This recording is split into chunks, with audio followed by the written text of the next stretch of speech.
Get ready with me as an office girly. Hi guys! Of course, ang peg lang natin ngayon ay ang mabilisang makeup ng ating mo girl na late. Ayan ang ating peg. So, napapansin ko ngayon sa TikTok na ang dami kong napapanood about sa Get to Know Me Better.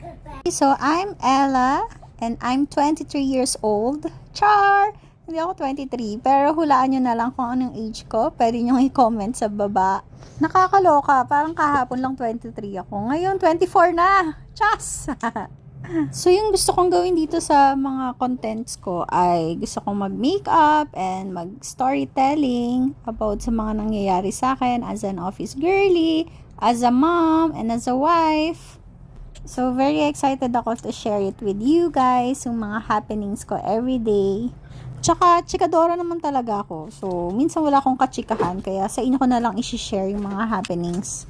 So, for my hobbies, ayan, mahilig akong mag-makeup and mahilig akong magganda-gandahan lang. And mahilig din akong manood ng movies. Ang pinaka-bet na bet ko talaga ay mga Korean dramas. Yun. Korean movies and Korean series. And nauso ngayon yung pet peeve. So, ang pet peeve ko ay dog. Chas! Siguro, yung mga lalaki na naka-sleeveless sa jeep tapos nakataas yung kamay ay yung pet peeve ko. Bye guys! Thank you!